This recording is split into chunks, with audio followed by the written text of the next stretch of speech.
Olá! Vamos começar mais uma aula de gramática. E hoje o tema é verbos, em específico, suas funções, o infinitivo e as conjugações verbais. Inicialmente, é interessante pensarmos o que é um verbo e para que o verbo serve. Basicamente, o verbo indica ações e liga um sujeito a uma característica. Então, aqui diz: indicar ações, inclusive ações feitas pela natureza, chamado de fenômenos da natureza. E os verbos expressam coisas que as pessoas fazem. Jogar, olhar, gostar, querer, coisas que as pessoas fazem. Vamos ver isso em exemplos depois para ficar mais claro. Ligar também um sujeito a uma característica ou estado. Então, o verbo pode servir como ponte para ligar uma pessoa, uma coisa, a uma característica. O verbo não é a própria característica, mas ele liga o sujeito, que é de quem se fala, a uma característica ou estado. Vamos ver melhor o que significa tudo isso. Faça suas anotações. Exemplo: Henrique joga futebol. Às vezes assume a posição de goleiro, mas prefere a de atacante. Nessa frase aqui, nessas duas frases, né? Quais são os verbos presentes? Aqui existe alguma palavra que indique coisa que alguma pessoa faz? Ou alguma palavra que indique uma ação? Ou uma palavra que ligue alguém em uma característica? Veja bem. Bom, se você disse que nessa frase aqui os verbos são joga, assume e prefere, que estão marcados de azul, você acertou. Mas vamos entender por quê. Nesse caso, Henrique joga futebol. Está indicando algo que o Henrique faz, joga. Ele faz a ação de jogar futebol. Por isso que o joga pertence ao grupo dos verbos. Há outro verbo ao lado, veja bem. Às vezes, assume a posição de goleiro. Assume é uma coisa que o Henrique faz. Por isso, se é algo que alguém faz, como disse aqui na explicação anterior, coisas que as pessoas fazem, significa que isso é um verbo. E por fim, mas prefere a posição de atacante. Esse prefere indica algo também que o Henrique faz. Por isso que o prefere é o terceiro verbo dessa situação. Aqui está explicando resumidamente, o Henrique joga, o Henrique assume e o Henrique prefere alguma coisa. Por isso, esses três são verbos e indicam ações realizadas pelo Henrique. Outro exemplo. Henrique é corintiano e está feliz porque o time foi vencedor do torneio. E nesse caso aqui, hein? Será que existem verbos que indicam ações realizadas por alguém ou verbos que ligam uma pessoa ou uma coisa em uma característica? Pense um pouquinho, depois dê play no verbo para você ver a resposta disso. Então, repetindo a pergunta. Nessa frase aqui, há palavras que indicam ações que alguém realizou ou existem palavras que ligam coisas ou pessoas em características e estados? Pense bem.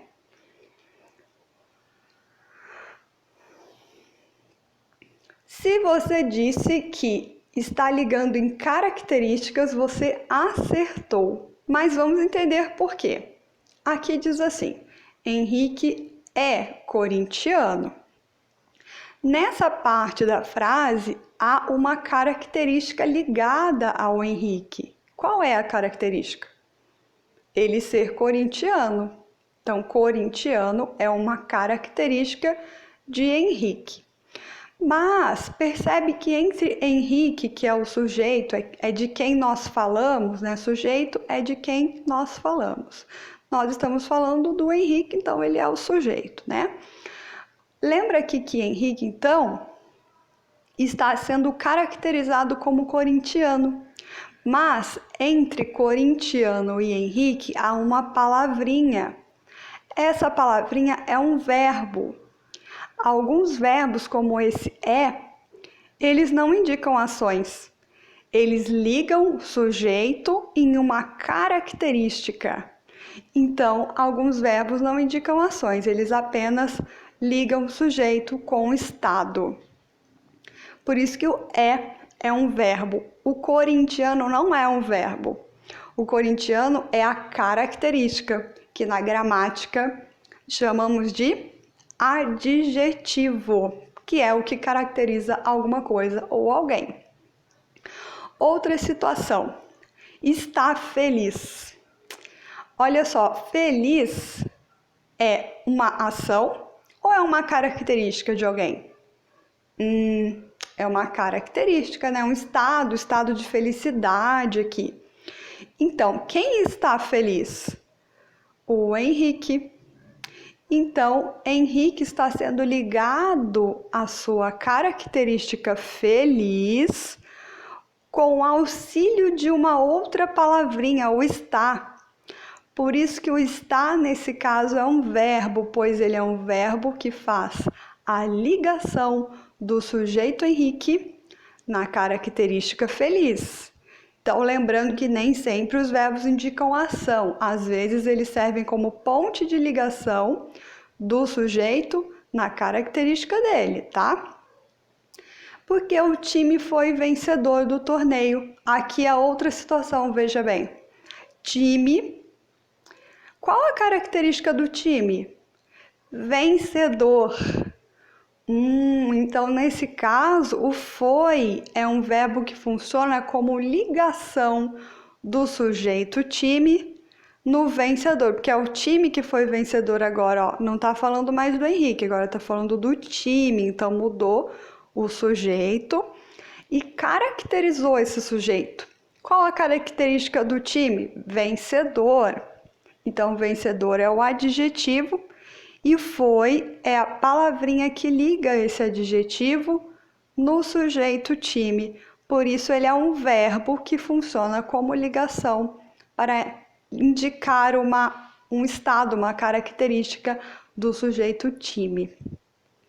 Vamos ver aqui, está explicando exatamente isso. Ó. Os verbos são está e foi. Por esses motivos aqui que eu expliquei de ligar as características ali embaixo. Corintiano, feliz e vencedor aqui tudo de vermelhinho e os verbos de azul. Anote aí no seu caderno. Mais uma, vamos ver se você já entendeu. Trovejou muito ontem à noite. Nesse caso, trovejou indica uma ação ou trovejou liga um sujeito em alguma característica. Pense, responda e depois dê o play. Trovejou é a ação ou um fenômeno da natureza, que é a mesma coisa.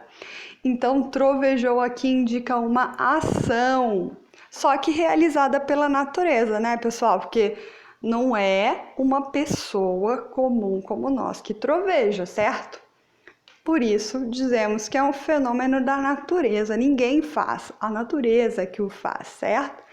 Por isso, trovejou indica uma ação e não liga nenhum sujeito e nenhuma característica. Vamos mais adiante aí. Aí você está pensando assim, mas de onde que vem o verbo? Bom, no dia a dia, nós usamos os verbos em frases para indicar ações ou ligar sujeitos a estados, igual nós vimos agora. Por exemplo, Henrique joga futebol. Às vezes assume a posição de goleiro, mas prefere a de atacante. Aqui são 3 ações realizadas pelo Henrique, coisas que ele faz no presente, agora ele faz isso. Aqui, como que eu sei quando que o Henrique faz essas coisas? Existem 3 opções básicas.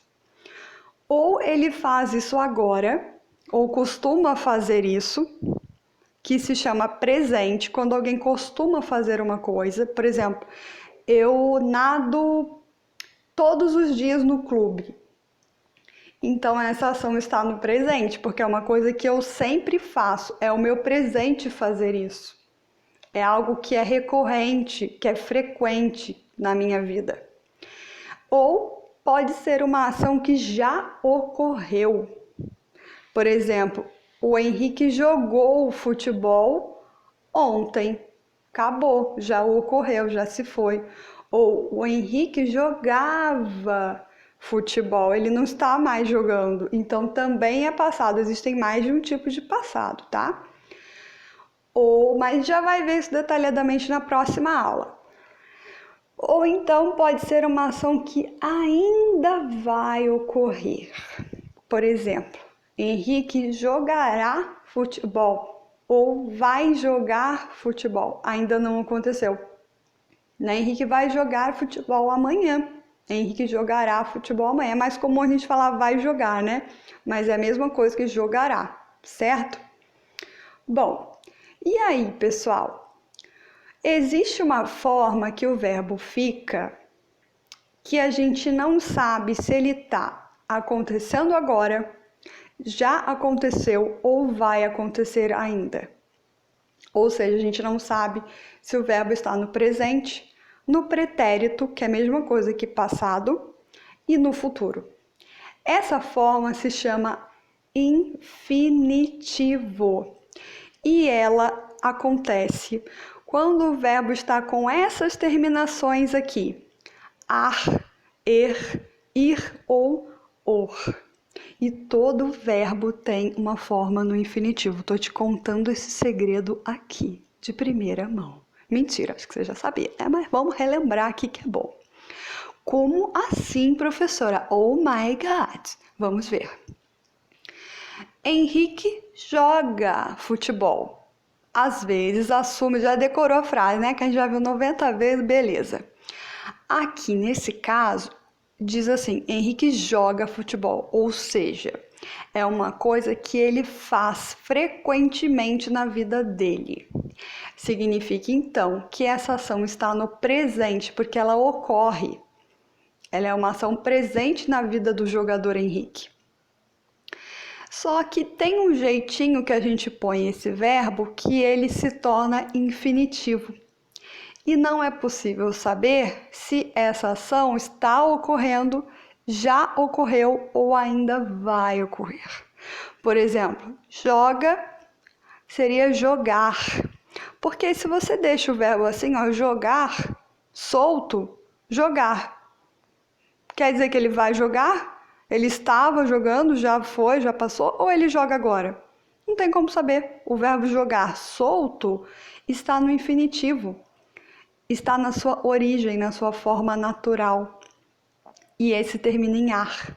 Alguns terminam em er, em ir e outros em or. Vamos ver, ó. Assume, aqui na frase, às vezes assume a posição de goleiro. Nesse caso, está no presente. Mas eu posso deixar ele no infinitivo, ó. Assume não vai ser assumar, igual jogar, terminando em AR. Não, assume, assumir, né? Não existe assumar nem assumir, é assumir. E o prefere? Preferir, certo? Vamos ver aqui outros casos, então. Sua vez, vamos ver. Nesse caso agora, hein? Trovejou muito ontem à noite. Qual é o infinitivo do verbo trovejou? Pense e dê o play depois para ver a resposta. Trovejou seria trovejar, troveger, trovegir ou trovejor? Muito bem, se você disse trovejar, terminado em AR. Pessoal, mais uma então, hein?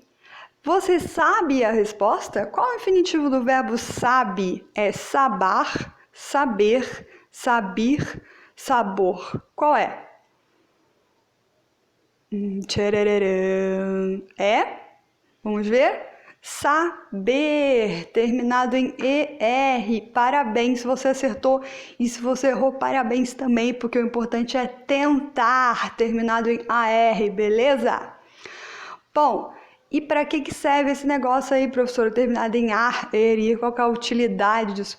Isso aí serve para você saber qual é a conjugação do verbo, para organizar o verbo em conjugações. Como assim? Se o verbo termina em ar, que nem trovejar, quer dizer que ele pertence à primeira conjugação, letrinha A, até a primeira vogal do alfabeto. Depois, saber, segunda conjugação, veja a sequência, ó, A, E, I, O, U, né? E por quê? Porque segunda conjugação. Por, segunda também. Oh, a professora, mas calma aí, tá faltando o ir, né? Porque seria A, E, I, O, não é? Então, o or não teria que ser depois do ir? Gente, assim, antigamente, há muito tempo, que eu não sei a data exata, mas faz muito tempo mesmo. O verbo pôr, tipo assim, ele vai pôr as luvas na mesa. Esse pôr antes era escrito assim, poer, com E. Só que com o passar dos anos a palavra vai se modificando. Sabia disso? Mas ela muda, viu? E aí, esse poer, o E saiu da palavrinha e ficou só o por, certo? Mas originalmente ele pertence ao grupo do er, igual o saber, vender, dizer, fazer, querer, tá? Então, por é da segunda conjugação, porque antes ele era poer e continuou sendo, não mudou a conjugação dele, não existe uma quarta conjugação. E por último, preferir com IR, terceira conjugação, menina. Então, as conjugações aqui a gente vai saber como, hein? Colocando o verbo no infinitivo. Ou seja, eu tiro o verbo do presente, do pretérito ou do futuro e deixo ele terminando em ar, er, ir ou or. Aí eu vou descobrir a conjugação dele. Beleza, Creuza? Então, tá bom. Por hoje é só. Muito obrigada pela sua presença virtual. Até mais para você e bons estudos!